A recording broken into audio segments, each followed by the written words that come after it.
I'm Tracy Sabol. Tonight on EWTN News Nightly, pushing for peace. An update on the efforts for a ceasefire deal between Hezbollah and Israel. Moving on. A Catholic senator is leaving Capitol Hill for a new role in the Hoosier state. We hear more from Republican Mike Braun. Talking Turkey.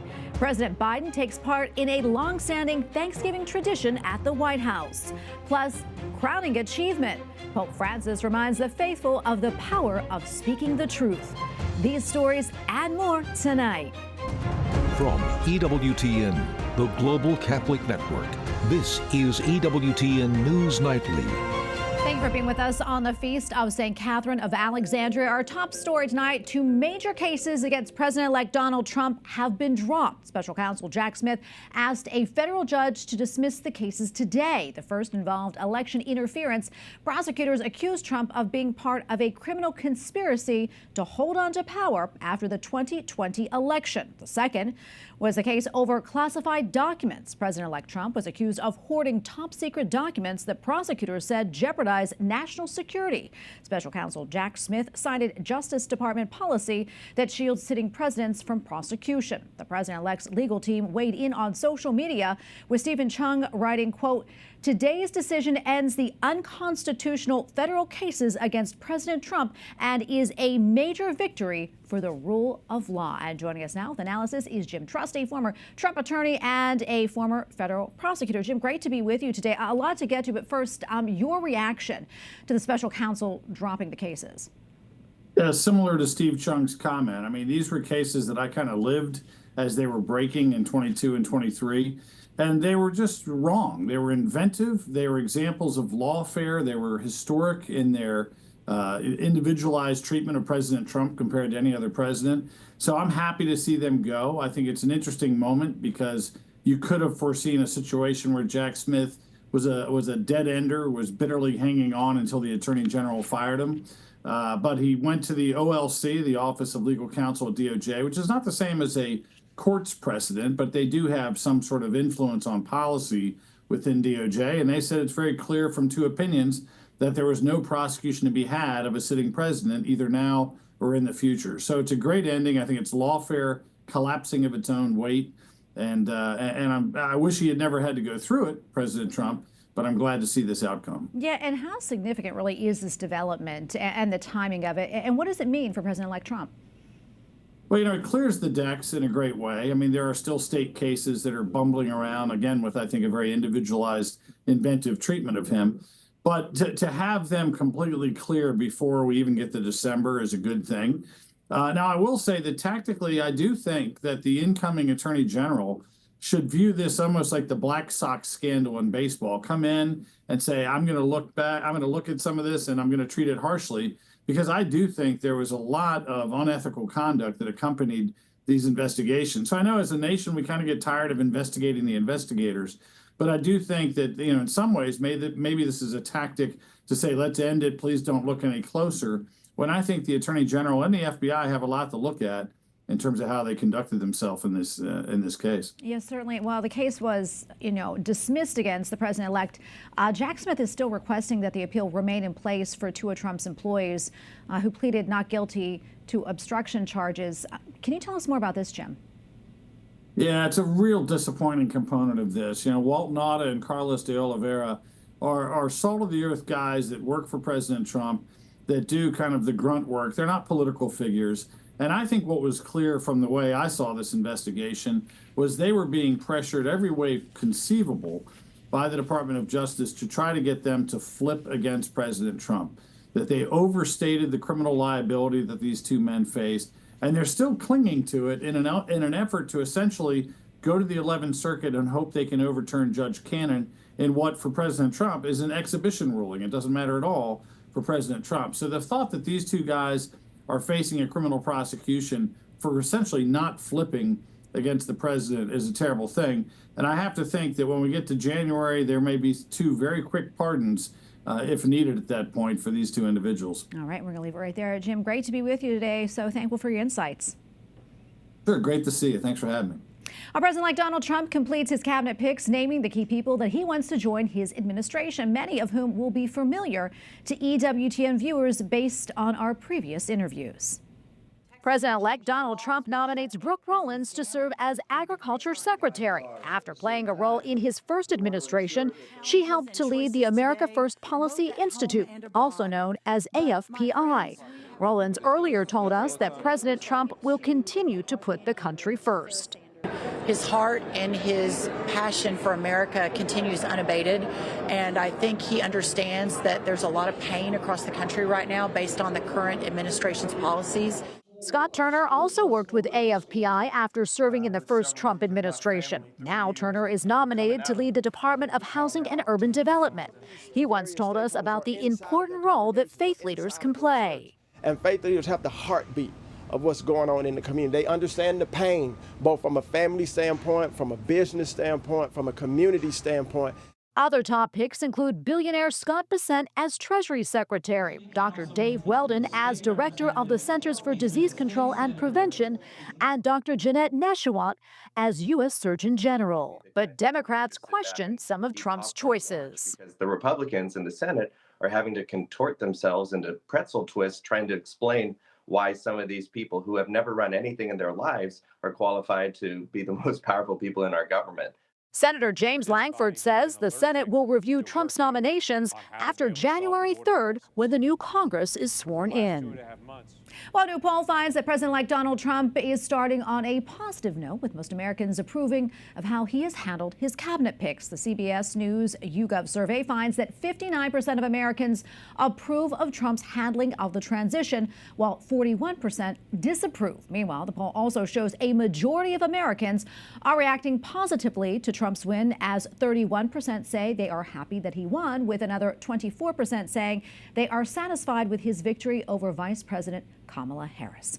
As President-elect Donald Trump prepares to return to the White House, he faces a number of conflicts abroad. One of the biggest is the war in Ukraine. A church leader from the war-torn country recently spoke with EWTN News in Depth's Catherine Hadro about his invitation to the president-elect. I had a chance to chat very briefly with President Trump before the election, and I encouraged him to go there immediately. And I think if he went now before the inauguration, for example, with a group of religious leaders on a humanitarian mission, he would see for himself what is happening on the ground. Archbishop Gutsiak says that he had the discussion with Trump prior to the election at the Al Smith dinner. The Archbishop said despite the large crowd and commotion, Trump took the time to listen to the request. However, a formal request is being prepared. A ceasefire deal between Israel and the militant group Hezbollah could be within reach. Israeli Prime Minister Benjamin Netanyahu has said he agrees with the deal in principle. The Israeli cabinet will vote on the issue tomorrow. Since October 7th, 2023, Israeli troops and Hezbollah militants have traded fire almost daily. Then, this past October, Israel launched a ground invasion into southern Lebanon. And we have a lot more still to come here on EWTN News Nightly, including a Catholic senator who is heading home. We talked to Senator Mike Braun about his time in the Senate and the big job waiting for him back home. And the Holy Father has a special message for the youth of the world while he's telling them to be careful about makeup.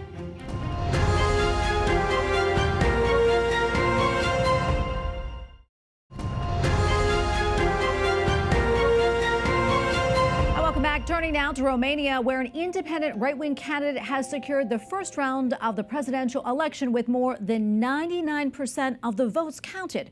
Călin Georgescu is ahead with around 23% of the vote. He is known as a TikTok candidate after using the social media platform to galvanize support and call for an end to aid for Ukraine. He also sounded a skeptical note on Romanian NATO membership. Georgescu will face off against reformist Elena Lascani in a runoff on December 8th. If she wins, Lascani will be Romania's first female president. Well, lawmakers on Capitol Hill recently passed a resolution supporting ethnic and religious minorities in Iraq. This comes 10 years after the violent attacks from ISIS displaced more than 150,000 Christians. They have been subjected to countless atrocities and genocide over the last decade at the hands of ISIS terrorists. They have been displaced from their homes, coerced into converting their religion, tortured, and forced into slavery. Churches and other religious sites have been destroyed, and they still face discrimination for their beliefs. This resolution is not just about remembering the past. It is about supporting a future where these communities can thrive once again. It emphasizes the importance of rebuilding, not just physically, but also restoring the cultural and historic sites that are central to their identity. Well, the resolution is now in the Senate, which could take it up as early as next week when Congress returns from its Thanksgiving break. And for more, we turn now to David Trimble, president of the Religious Freedom Institute. David, great to be with you today. Tell us more about this resolution, and what does it signal to you that it has bipartisan support in the House? Well, great to be with you as well. And, you know, I want to congratulate Representative Slotkin for introducing and getting this resolution passed in the House. It's very, very timely. Unfortunately, with all that is going on in the world, there's been a sense in which these communities that faced the atrocity crimes and the war crimes and the genocide perpetrated by ISIS are still struggling to survive. These are ethnic and religious minorities across northern Iraq and the Nineveh Plain and Kurdistan, including the Yazidis, Turkmen, Shabak, Sabaean, Mandaeans, and many others, including the historic indigenous Christian churches. And they are disappearing. They are disappearing. And our work that was begun a number of years ago under the HR 390, the Iraq and Syria Genocide Relief and Accountability Act, to which this resolution points, needs to be revitalized, picked up, and begun again rigorously. Yeah, it's really important. David, what's been the reaction in Iraq, especially within the Christian communities? Well, I think it's been encouraging. They're encouraged to see Congress taking note again of this struggle to survive, but they're wanting to see more demonstration of engagement and actual interaction with the faith communities there. As I mentioned, I think the real value in HR Resolution 554 is that it points us back to existing policy mandates across the U.S. government for acting in concert with and on behalf of the faith communities in Iraq. So there's encouragement, but there's a need for more action. For sure. And you mentioned a little bit about what life is like for the Christian communities in Iraq. Can you go into a little bit more detail for those who aren't familiar of the struggles over there? Well, the struggles are multifold. I mean, the economy is suffering, and we still need more jobs within the economy. Even rebuilding the homes and reestablishing the communities and providing a sense of security in an unstable region is absolutely essential. And that's one of the things that we must address, both immediately and in the new administration. And that is addressing the hardline policies of Iranian influence in the area that are destabilizing the area and almost preventing Christians from returning home to their communities, even if they wanted to. Yeah, and David, before I let you go, what would you like to see the incoming Trump administration do in this instance? Well, I think very specifically, and again, 554 points us right back there.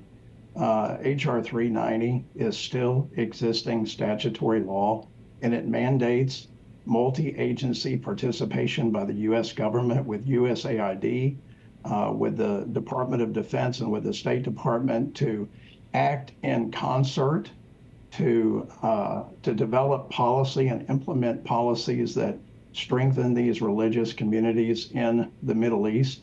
We must do that. The new administration needs to re-engage those policies and move them forward again immediately in January. Well, David, good to be with you. Thank you so much. God bless. Thank you very much.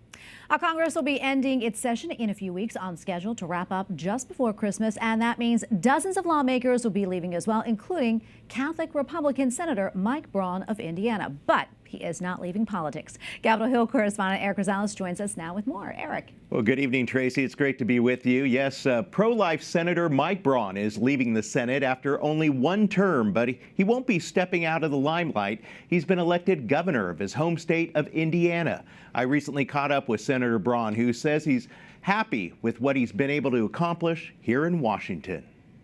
We got more legislation passed than any freshman Senate office over the last 6 years. Education, healthcare, agriculture. Started a climate caucus, so the conservatives are involved in that discussion and getting conservative legislation passed. Before coming to the Senate, Mike Braun started a small business, founding what is now Meyer Distributing, a multi-million-dollar company hauling truck and automotive specialty products, marketing, and distribution. As governor, he tells me he's looking forward to showing Indiana what a businessman can do. I'll go back to setting the agenda, getting along with the legislature, and I want to show what an entrepreneurial conservative can do to fix kitchen table issues.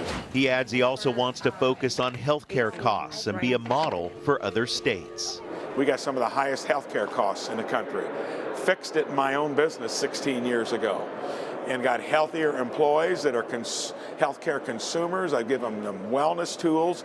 I want to do that into our own state employees and try to get Indiana where it's not dominated by big insurance and big hospitals, but where we bring practitioners back into play. And other things he wants to do as governor? Like workforce, education, rural broadband, childcare, affordable housing.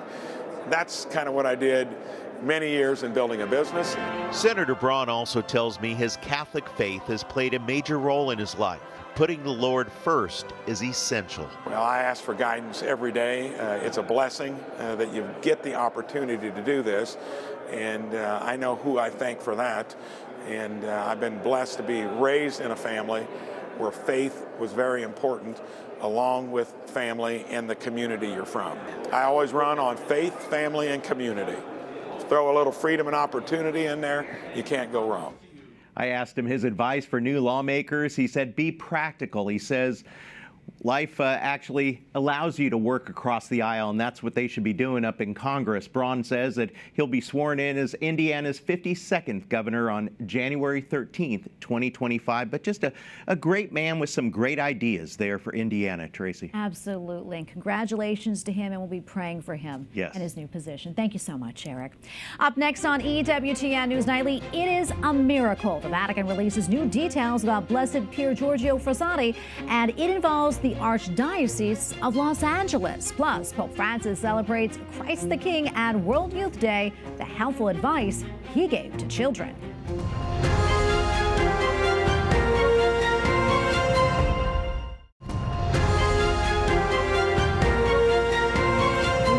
The miracle that paves the way to canonization for Blessed Pier Giorgio Frassati. Today, the Vatican released the details about the miracle. A seminarian who damaged his Achilles tendon was praying a novena to Frassati. Midway through, he felt a tremendous warmth in his ankle. He then went to the orthopedic surgeon, who, after seeing the MRI, said, "You must have a friend in heaven." That's because everything was healed. Frassati will be canonized during the Jubilee of Youth next August. While the Vatican announces plans for the Holy Father's next apostolic trip in December, Pope Francis is set to travel to Corsica. He'll be the first sitting pope to visit the Mediterranean island, famous for being Napoleon's birthplace. The apostolic journey is set for December 15th. The Holy Father will attend a conference on popular piety in the Mediterranean. And the motto of the visit is "Jesus went about doing good from the Acts of the Apostles." The Holy Father's schedule includes an afternoon mass in one of the historical squares and the Angelus prayer, joined by the clergy. Pope Francis reminds the faithful that Christ is the King of the universe, who also made himself into a servant for all of us. Gesù non si stanca di perdonare. Questo è il regno di Gesù. In his Sunday address at the Vatican, the Holy Father reflected on the dialogue between Jesus and Pontius Pilate. He emphasized that Christ's kingship is radically different from the worldly power. While Pilate's world is one where the strong triumph over the weak, the Pope says that Jesus is the ruler of the eternal world, the kingdom of heaven. Well, the Holy Father also issued a message to young people yesterday on the solemnity of Christ the King. Pope Francis urged young Catholics to reject superficial acclaim and instead embrace authentic Christian life. EWTN Vatican journalist Benedict Sittergren has more.